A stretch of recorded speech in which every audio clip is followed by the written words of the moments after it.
সুপ্রিয় দর্শক, আসসালামু আলাইকুম। যে যেখানে আছেন আশা করি সবাই ভালো আছেন, সুস্থ আছেন। আজকের পর্বে আপনাদের জন্য নিয়ে আসলাম রসমালাই। মজাদার রসমালাই, বলেন কার না ভালো লাগে? আমার তো খুব পছন্দের একটা মিষ্টি এটা। আর আপনারা বাসায় বানিয়ে নিতে পারেন রেস্টুরেন্টের মতো করে। দেখুন কতটা পারফেক্টভাবে বাসায় বানানো যায়। যদি আপনারা আমার রেসিপি ফলো করে বাসায় ট্রাই করেন, দেখবেন নো ফেল। যারা নতুন রাঁধুনি আছেন তারা খুব সহজেই এটা বানিয়ে নিতে পারবেন। কিছু গুঁড়ো দুধ, অল্প দুধ, ডিম আর দুধ দিয়েই বানাতে পারবেন এটা। দেখুন আমি আপনাদেরকে একটা কেটে দেখাচ্ছি।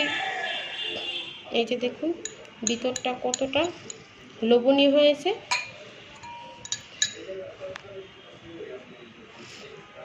যদি সেম রেসিপি ফলো করে আপনারা বাসায় ট্রাই করেন, অবশ্যই কমেন্ট বক্সে জানাবেন কেমন হয়েছে। আমার রেসিপিটা একটু দেখার অনুরোধ রইল। চলে গেলাম পুরো রেসিপি। মালাইটা বানানোর জন্য এখানে আমি একটা ডিম নিয়েছি একটা বাটিতে। ডিমটাকে একটু ভালো করে ফেটে একটা সাইডে রেখে দেব।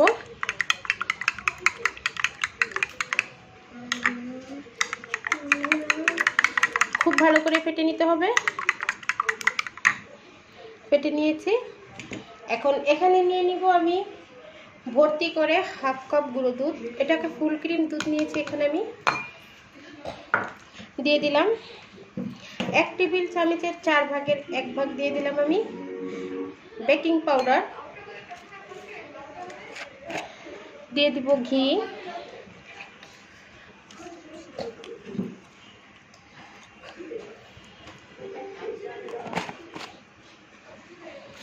এখানে ঘি নিয়ে নিলাম আমি 1 টেবিল চামচ। ঘিটা দিয়ে প্রথমত আমি বেকিং পাউডারটা গুঁড়ো দুধের সাথে খুব ভালো করে একটু মেখে নেব। দেখতে পাচ্ছেন মেখে নিয়েছি। এখন ঘি দিয়ে খুব ভালো করে গুঁড়ো দুধটাকে মেখে নেব। এই যে দেখুন মেখে নিয়েছি। আর এটা ঘিটা মাখার পরে দেখতে পাচ্ছেন কীরকম একটা ভেজা ভেজা ভাব হয়ে গেছে। এখন আমি যে ডিমটা ফাটিয়ে রেখেছিলাম এই ডিমটাকে আমি অল্প পরিমাণে অর্ধেকটা দিয়ে দেব, সবটা দেব না।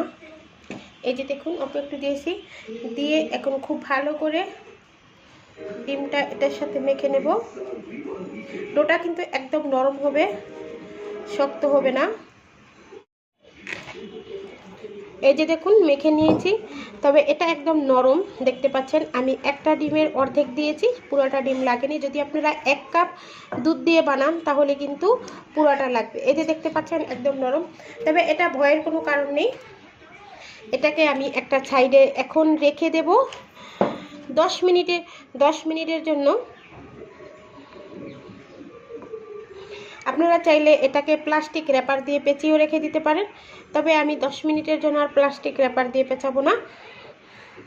এটাকে আমি একটা প্লেট দিয়ে ঢেকে নেব। প্লেট দিয়ে ঢেকে দিলাম। ফিরে আসবো 10 মিনিট।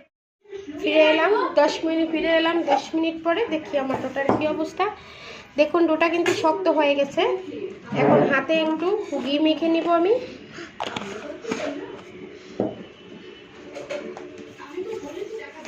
এই যে হাতে একটু ঘি মেখে নিয়েছি। ওই যে বললাম না, ডোটা এখন যতটা সফট মনে হচ্ছে এটা কিন্তু সফট থাকবে না, খেয়ে বুঝতে পারছেন।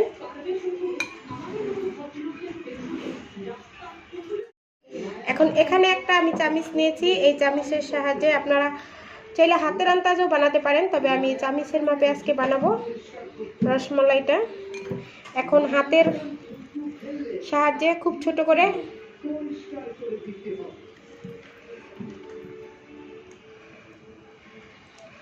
সুন্দর করে একটা এই যে শেপ দিয়ে নিলাম। এই যে দেখুন একটা বানিয়ে নিয়েছি। আবার চাইলে আপনারা লম্বাও বানাতে পারেন।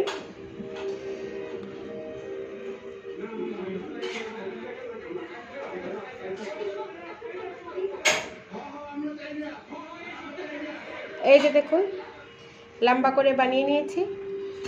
এই যে দেখুন 2টা বানিয়ে নিয়েছি। এরকম করেই আমি সবগুলা বানিয়ে নেব। এই যে বানিয়ে নিয়েছি দেখুন। এখন চলে যাব চুলায় রান্না করতে। এই যে দেখুন এখানে আমি 3 কাপ দুধ দিয়েছি,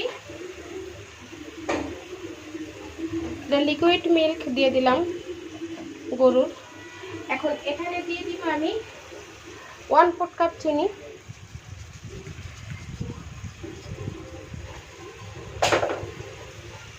চিনিটা দিয়ে আমি ঢাকা দিয়ে ঢেকে দেবো একটু। চিনিটা গলে গিয়েছে, এখন দুধটাও হালকা বলক আসতেছে। এখন আমি দিয়ে দিব রসমলাই, সেই মিষ্টিগুলা, যেই মিষ্টিগুলা বানিয়ে রেখেছিলাম ওই মিষ্টিগুলোই দিয়ে দেব।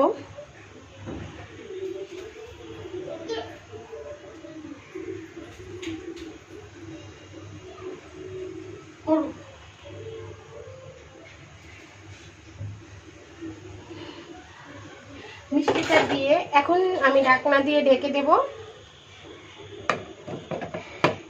এখন কিন্তু চুলাটা আমার মিডিয়ামের থেকে একটু বাড়তি আছে। আমি কিন্তু ক্যামেরাটা অফ করব না, আপনাদেরকে দেখাবো।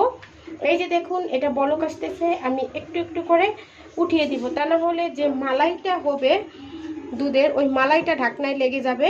আর এরকম চুলা বাড়িয়েই কিন্তু এটাকে আমি প্রথমত 5 মিনিট রান্না করব। আর একটু পর পরে যখন দেখবো এটা বলক আসতেছে, ঢাকনায় লেগে যেতেছে, তখন আমি ঢাকনাটা উঠিয়ে দেব। তাই আমি ক্যামেরাটা অফ করলাম না, আপনাদেরকে দেখিয়ে দিতেছি দেখুন কিভাবে বানাবেন। এই যে দেখুন আবার যখন বলক আসতে শুরু করেছে তখন আবারও আমি এটাকে আবারও ডেকে দিলাম।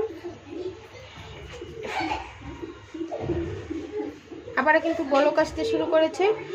এভাবে কিন্তু বাড়িয়ে চুলাটা রসমালাইটা জাল করতে হবে। সর্বপ্রথম 5 মিনিট এটাকে এরকম করে জাল করে নেব।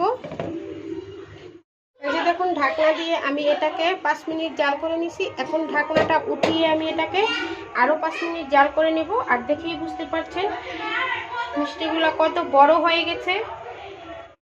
এই যে দেখুন একদম দুধটা টেনে মালাই হয়ে গেছে। আর আমি ঢাকনা দিয়ে 5 মিনিট জাল করেছি, আর ঢাকনা উঠিয়ে 5 মিনিট জাল করে নিয়েছি। দেখতে পাচ্ছেন কতটা সুন্দর হয়েছে আমার রসমালাইগুলা। এখন এটাকে চুলা থেকে নামিয়ে আমি ঢাকা দিয়ে রেখে দেব। ঠান্ডা হলে ফ্রিজে রেখে 4 থেকে 5 ঘন্টা পর আমি পরিবেশন করে দেখাবো। এই যে দেখুন আমার রসমালাইটা রেডি হয়ে গেছে। আমি এটাকে ফ্রিজে 3-4 ঘন্টা রেখে দিয়েছিলাম।